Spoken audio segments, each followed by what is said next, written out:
네, 오늘은 제5강 성경과 성령에 대해서 나누도록 하겠습니다.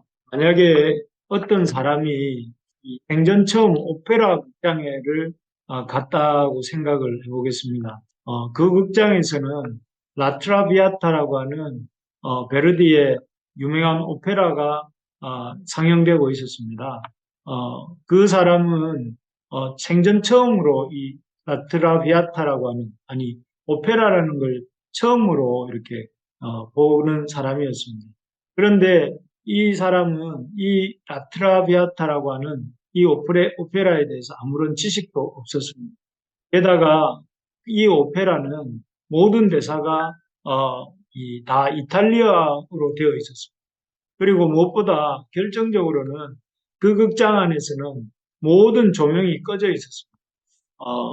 그렇다면 이 생전 처음 오페라를 감상하는 이 사람이 어, 알아듣지도 못하는 대사로 이렇게 진행되는 그 오페라를 그것도 불 꺼진 극장 안에서 제대로 보이지도 않는 가운데 그 오페라를 감상할 수 있을까요? 아마 이렇게 어려울 것입니다. 아마 몇 분도 지나지 못해서 이 사람은 눈을 감고 쿨쿨 잠이 들지 않겠는가 싶습니다. 참, 그렇습니다. 만약에 그런데 그 극장 안에 적당하게 환한 조명이 있고 또 그 사람의 손 안에는 그 오페라에 대한 친절한 설명서가 있다고 합시다. 또 모든 배우들은 우리말로 노래를 부르고 또 모든 배우들이 부르는 그 노래의 배경을 알려주는 한글 자막이 실시간으로 달리고 있다고 해봅시다. 그렇다면 어떨까요? 그 사람이 비록 생전 처음 오페라 극장에 갔다 할지라도 그 오페라를 감상할 수 있을까요? 예, 맞습니다. 감상할 수 있겠죠. 졸지 않고 아마도 열심히 또 그리고 즐거운 마음으로 잘 모르긴 하지만 그 친절한 설명과 노래 가사를 들어가면서 또 이렇게 눈으로 보면서 그런 오페라를 감상할 수 있을 것입니다. 여기서 이렇게 두 가지 상황을 말씀드렸는데, 여기서 불 꺼진 오페라 극장과 같은 것이 지난주 이 시간에, 지난주와 지지난주 이 시간에 배웠던 자연과 인간의 양심, 또 역사를 통한 하나님의 계시입니다. 하나님은 자연을 통해서 하나님을 알 만한 것을 이 자연 속에서도 보여주셨고, 인간의 양심과 종교적 본성 속에서도 하나님을 찾도록, 신을 찾도록 이렇게 신을 알 만한 것을 넣어주셨습니다. 그리고 인간의 역사 속에서도 하나님에 대해서 알 수 있는 어떤 이런 계시들이 주어졌습니다. 하지만 이러한 것들이 주는 자연적 계시는 불 꺼진 극장 안에서 또 알아듣지 못하는 언어로 공연되고 있는 그리고 그런 오페라와 같습니다. 그래서 도무지 알아듣고 싶지만 알아들을 수도 없고 또 깨달을 수도 없는 것이죠. 그래서 참 답답한 지경입니다. 이것이 바로 이렇게 자연을 통한 하나님의 계시를 통해서 우리가 하나님을 알 수 없는 그런 모습을 잘 보여주고 있다 생각이 듭니다. 반면에 이러한 어떤 인간의 답답한 하나님의 자연을 통한 하나님의 계시를 통해서 하나님을 도무지 알아보지 못하는 인간의 답답한 상황을 해결해 주기 위해서 이렇게 하나님께서 우리에게 주신 계시가 말씀을 통한 계시, 즉 성경입니다. 성경은 아주 밝은 빛과 같아서 우리가 어두운 극장 같았던 인간의 영적 상태에 밝은 빛을 던져줍니다. 빛을 던져주어서 무엇이 무엇인지 또 무엇이 아닌지를 알게 해주지요. 그래서 또 하나님이 주신 그 말씀인 성경을 통해서 이 성경은 밝은 빛이 되어서 우리에게 무엇이 무엇인지를 알게 해준다면 동시에 또 이 하나님 말씀인 성경은 어떻게 보면 안경과 같아서 죄로 인해 왜곡되고 변질되고 축소된 인간의 시각을 제대로 잡아주지요. 그래서 인간의 시각을 제대로 잡아주어서 하나님에 대해서 또 자연에 대해서 사람에 대해서 바르고 충분한 지식을 갖도록 도와주는 것입니다. 특히 우리를 대신하여 우리 죄를 대속해 주신 구속자이신 예수 그리스도에 대해서 또 세상 그 어디에서도 자연과 우주 그 어디에서도 알 수 없고 찾을 수도 없는 구원의 지식을 성경은 바르고 충분하게 알려줍니다. 그래서 우리가 성경을 읽어야 합니다. 요약하자면 왜 우리가 성경을 읽어야 합니까? 우리가 자연을 통해서는 하나님을 알 수 없기 때문에 그렇다는 거죠. 자연적 계시들을 통해서는 하나님의 존재를 알 수가 없고 또 한 가지 두 번째 이유는 우리가 구속주가 되시는 그리스도에 대해서도 더더구나 알 수가 없다 하는 것입니다. 자연은 창조주 하나님을 보여주지만 구속자가 되신 구원자가 되시는 예수님에 대해서는 우리에게 알려줄 수 없기 때문에 하나님께서는 이런 자연 계시의 한계를 보시고 하나님께서는 특별한 계시의 방편으로서 하나님의 말씀, 곧 성경을 우리에게 주셨다 하는 것입니다. 그렇기 때문에 우리가 성경을 읽어야 한다 하는 말씀이었습니다. 그런데 이러한 성경을 하나님이 특별한 계시의 방편으로 주신 성경을 읽을 때 우리가 조심해야 할 것이 있습니다. 우리가 이렇게 성경을 읽는다고 다 읽어지는 것이 아니고 조심해야 될 것들을 조심하면서 읽어야 되는데 첫째는 우리가 이 성경을 읽을 때 조심해야 될 것이 무엇인가 하면은 인간의 생각과 판단을 성경의 권위보다 높이 두는 것을 조심해야 됩니다. 사실 이것은 칼빈의 시대의 사람들이 시대의 사람들이나 또 오늘날 우리도 잘 빠지는 오류입니다. 예를 들면 칼빈이 살던 시대에 사람들은 성경의 권위보다 높이 두었던 게 있습니다. 성경을 해석하고 성경을 이렇게 말씀을 지킬 때 성경의 권위보다 높이 두었던 게 뭐냐면은 교회의 권위였습니다. 교회의 권위. 그래서 가톨릭 교회가 가톨릭 성경을 평가하고 판단하는 그런 어떤 기준이 누가 되었냐면 교회가 되었습니다. 그래서 교회의 권위로 성경을 이렇게 성경이 옳다 그러다를 판단했다 하는 것입니다. 이를테면 가톨릭 교회에서는 이렇게 성인 숭배도 하고 성인들이 많아요. 성인 숭배도 하고 또 여러 가지 귀신에게 드리는 제사도 드립니다. 그렇다 보니 참 이 10계명 중에 2계명이 걸립니다. 2계명이 뭡니까? 2계명은 우상을 만들지 말고 그 앞에 절하지 말라. 그 어떤 형상으로도 우상을 만들지 말고 절하지 말라 하는 말씀입니다. 그런데 이 말씀이 성인 숭배와 또 각종 참 이 귀신 숭배를 이렇게 허용하는 입장에서는 마음에 걸립니다. 그래서 이들이 낸 지혜가 뭐냐면은 제10계명, 2계명은 없애버리고 10계명 중 제10계명 내 이웃의 집을 탐내지 말라 하는 이 계명을 2계명으로 나누었습니다. 첫째는 남의 아내를 탐하지 말라. 그리고 그 다음은 남의 재물을 탐하지 말라로 이렇게 2계명으로 나누어서 10계명으로 만들었습니다. 그러니까 이 사람들은 자기들이 그 교회가 주체가 되어서 성경에 걸리는 말씀을 이런 2계명은 빼버리고 참 자기들의 임의로 10계명을 2개로 나눈 것이죠. 이것이야말로 인간의 생각과 판단이 교회가 인간들의 모임이라고 할 수 있지 않습니까? 인간의 생각과 판단이 성경의 권위보다 높이 올라간 그런 경우라고 할 수 있겠습니다. 그래서 이렇게 하는 것은 성경을 읽을 때 우리가 조심해야 될 오류다 하는 것입니다. 우리도 그럴 때가 있지 않습니까? 하나님의 말씀이 내 생각과 다를 때, 가차없이 마음에 받아들이지 않습니다. 그리고 말씀대로 아주 살지 않고 말씀이 내게 어떻게 살아야 할지를 알려주셔도 그 말씀대로 살지 않고 내 생각, 내 고집, 또 내가 생각하는 방식대로 하면서 살지요. 그런 경우는 자기 생각과 판단을 성경의 권위보다 높이 두는 경우라 할 수 있겠습니다. 우리가 그런 경우에도 내 생각과 내 판단과 내 경험이 아니라 우리 생각과 우리의 판단과 경험을 하나님의 말씀 아래 굴복시켜야 그 권위 아래 두고 성경을 읽어야 성경을 제대로 읽을 수 있다 하는 것입니다. 다시 한번 말씀드리지만 성경을 읽을 때 우리가 무엇보다 조심해야 될 것이 인간적인 생각과 판단으로 성경을 평가하려고 하면 안 된다 하는 것이죠.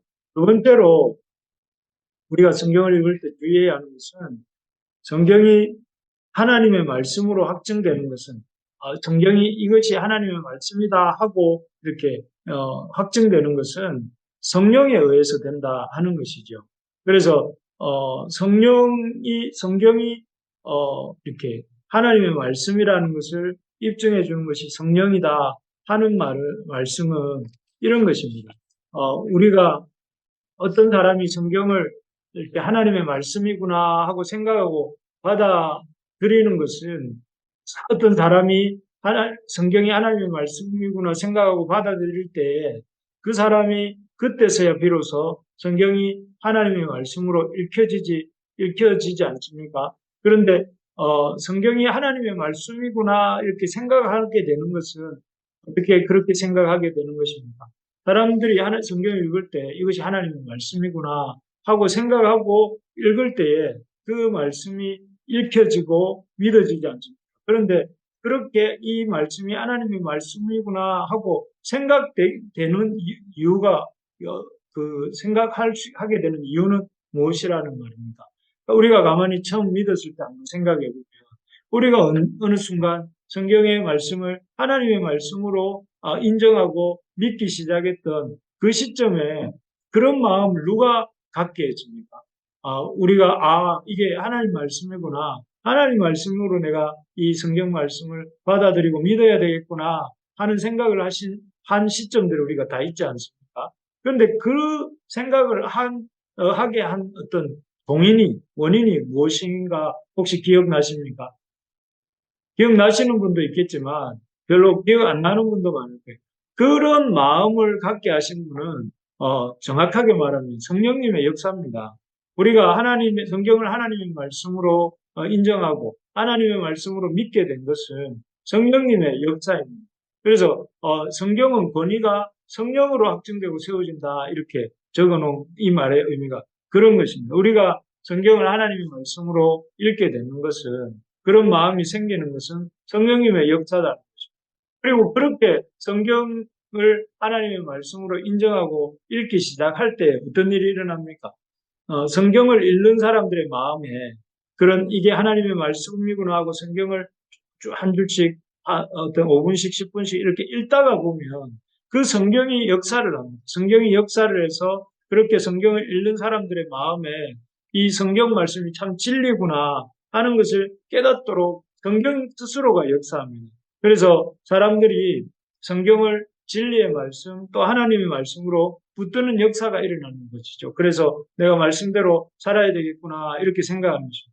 저도 대학교 2학년 때 이렇게 우리가 매일매일 조금씩 지체들끼리 이렇게 모여서 성경을 아침마다 일정 부분 읽고 그 말씀을 가지고 나눌 때에 어느 날 그 성경 말씀 중에 한 구절이었던 아모스서 말씀이 제 마음에 와닿았고 또 그래서 하나님 말씀이 대로 내가 살아야 되겠구나 하고 이렇게 결심을 하고 결단을 했던 기억이 나는데 성령의 역사가 일어난 것이죠. 그 말씀을 통해서 그렇습니다.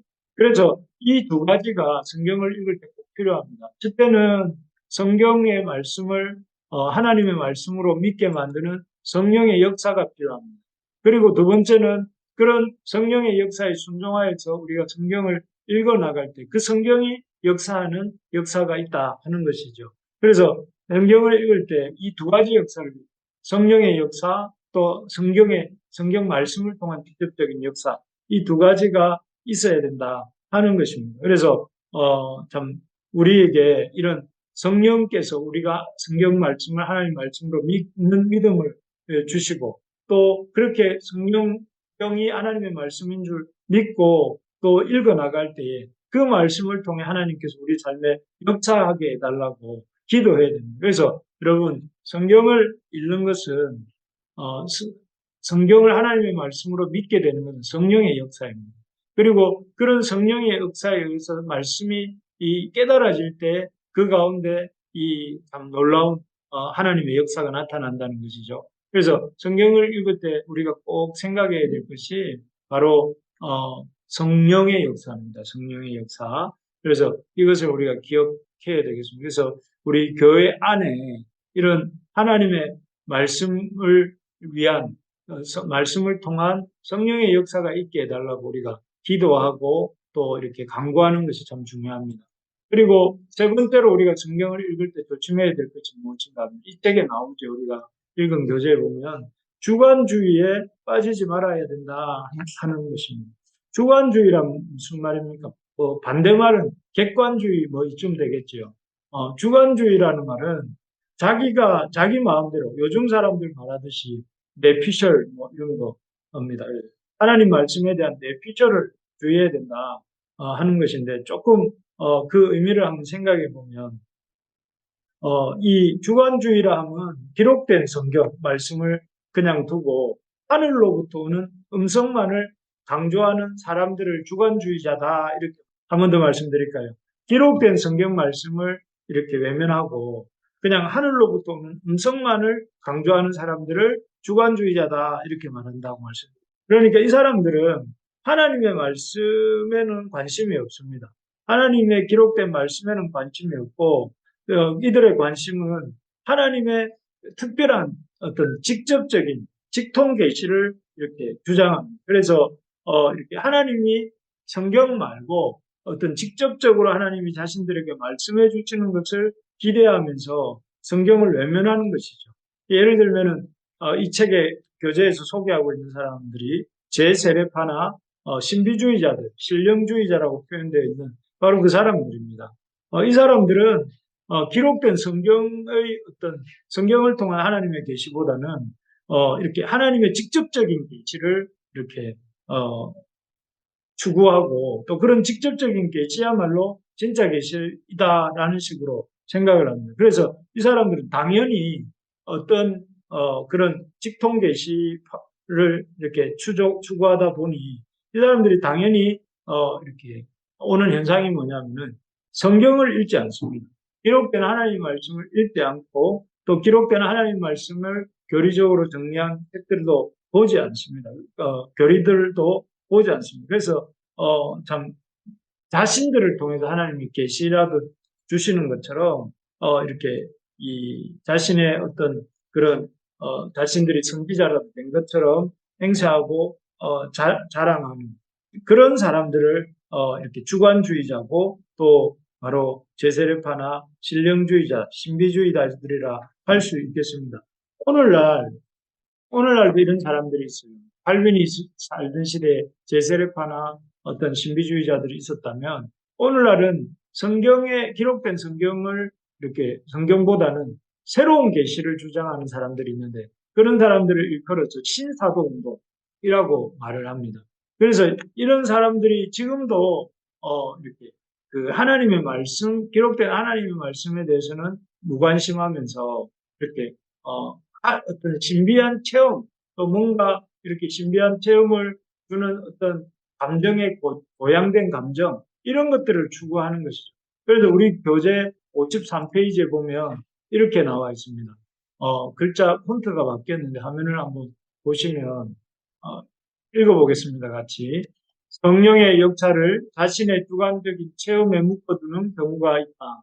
성령은 분명 성경 위에 역사하시는데 자신들의 주관적인 체험을 더욱 강조하여 스스로 파멸에 이른다. 이런 태도는 사탄의 영이 성령의 이름으로 침투하는 것이다. 성령의 역사는 오직 성경에 기록된 대로 인식되어야 한다.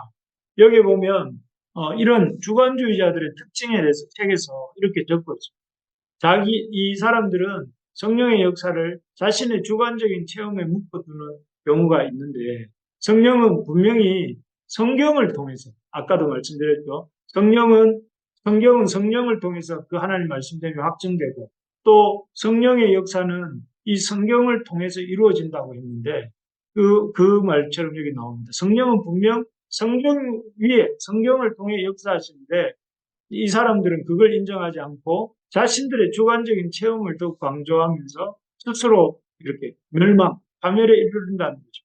이런 태도는 겉으로는 마치 성령의 어떤 체험을 구하는 성령의 어떤 그 역사에 대한 갈망을 갖는 것 같지만 사실은 뭐라고 했느냐면 사탄의 영이 성령의 이름으로 침투하는 것이다.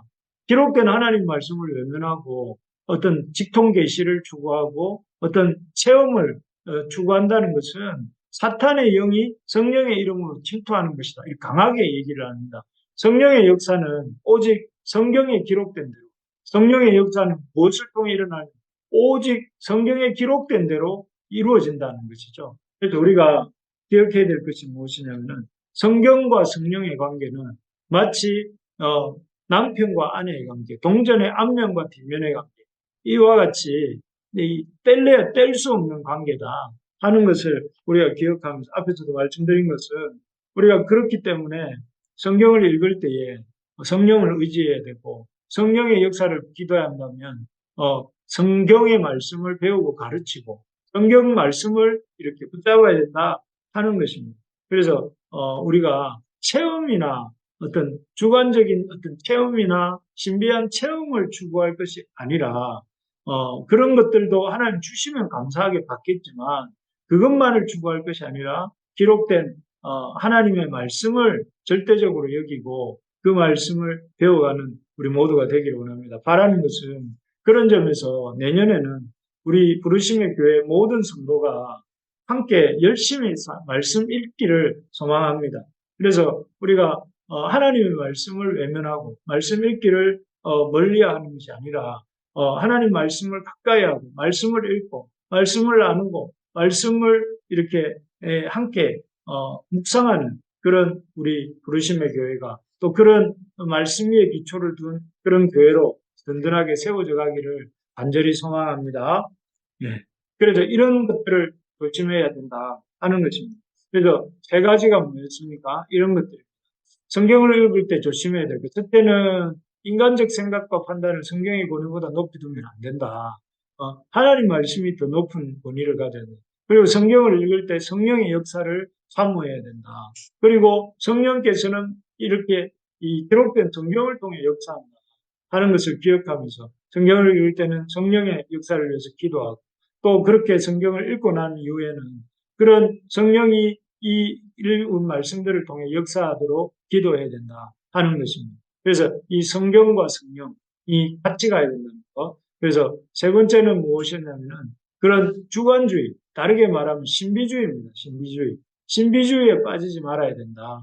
어떤 뭔가 새로운 어떤 체험, 이런 그런 감정적 고향 이런 것들에 너무 질투하지 말아야 된다 하는 것입니다.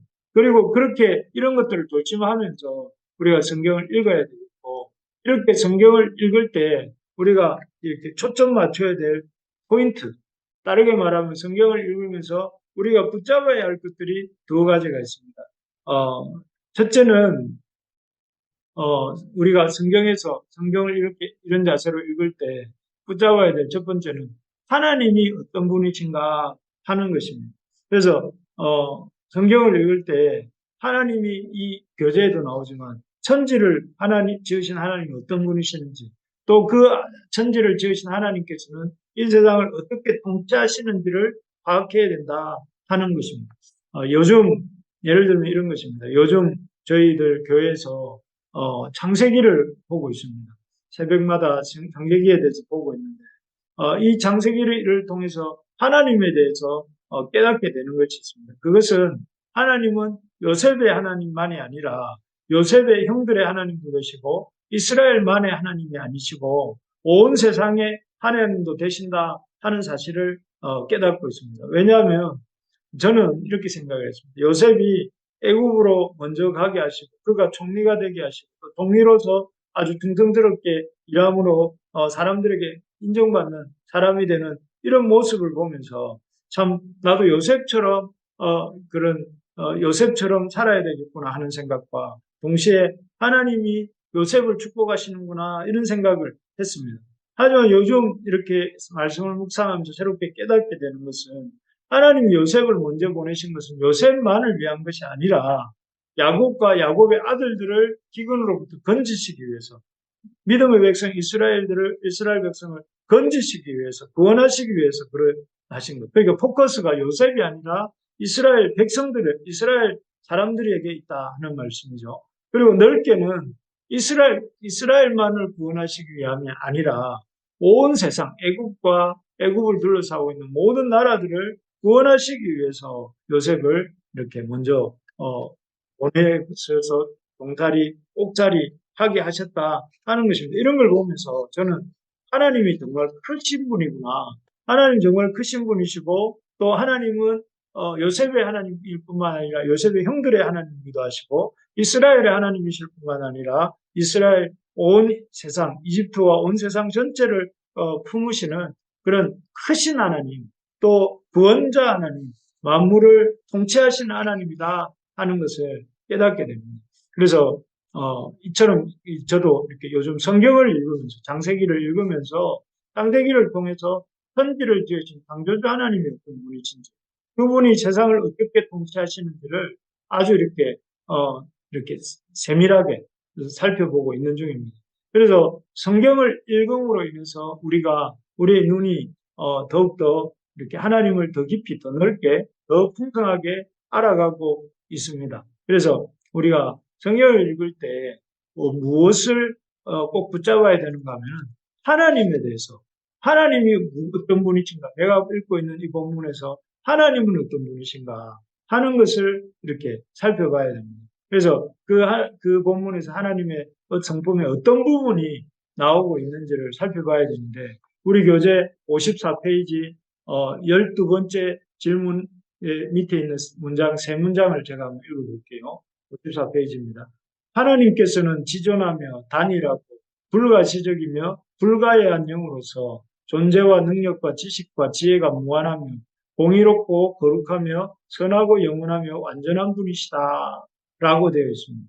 이런 성품들 하나님의 지존하시고 단일하고 불가시적이며 불가해한 영으로서 존재와 능력과 지식과 지혜가 무한하며 공의롭고 거룩하며 선하고 영원하며 완전한 분이십니다 라고 하는 이 문장에 나오는 하나님의 성품들을 이렇게 하나씩 경험해 갈 수 있는 그 장이 무엇이냐면 하나님 말씀을 읽는 것입니다. 그래서 우리가 하나님 말씀을 읽을 때에 하나님의 품성을 우리가 알게 되고 더 깊이 깨달아가는 것이죠. 그리고 성경을 읽을 때 우리가 붙잡아야 될 것이 무엇이냐면 이것 꼭 중요합니다. 두 번째가 중보자이신 그리스도가 어떤 분인가 하는 것입니다. 사실 하나님 성경 말씀을 읽으면서 우리가 하나님이 어떤 분인지 잘 알 수 있습니다. 그리고 또 하나님의 비록 완전하지는 않지만 자연 만물을 보면서도 하나님이 어떤 분이시다 하는 것을 어느 정도는 알 수가 있습니다.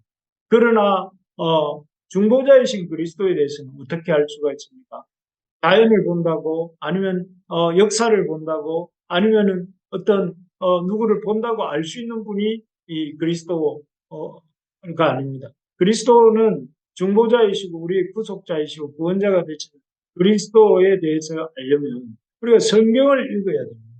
성경을 읽을 때에 성경 속에 이 그리스도이신 예수가 어떤 분이신지 또 그분이 어떤 구원을 사역을 우리를 위해 이루시는지 또 그리고 그것이 의미하는 바가 무엇인지 하는 것들을 우리가 알게 되는 것이죠. 그래서 여러분 우리가 매일매일 성경을 읽기도 하고 또 묵상하기도 하고 하지 않습니까? 그럴 때 두 가지 이 포인트를 놓치면 안 된다. 무엇입니까? 하나님이 어떤 분이신가? 또 중보자이신 그리스도는 어떤 분이신가? 하는 것들을 날마다 이렇게 이 성경을 읽을 때마다 깨닫고 또 그것을 이렇게 마음속에 간직하면서 그것을 가지고 계속해서 묵상해 나갈 때에 우리의 어떤 이런 여러 가지 연약한 부분들도 치유되어지고 또 고쳐지고 회복되어지는 그런 역사가 있게 된 것입니다. 그래서 참 신앙의 선배들이 이 성경 읽을 때에 이런 하나님에 대해서 중보자이신 그리스도에 대해서 이렇게 깨닫게 되면서 그분들이 하신 말씀이 있죠.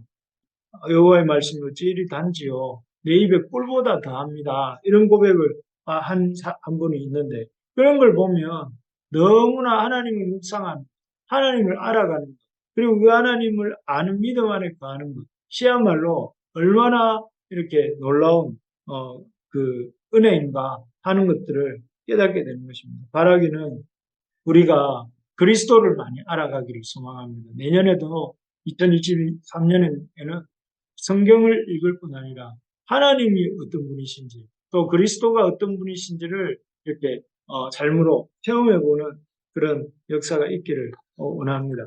바랍니다. 말씀을 정리하겠습니다. 오늘 성경과 성령에 대해서 나누었습니다. 왜 성경을 읽어야 하는가? 왜 성경을 읽어야 하는가?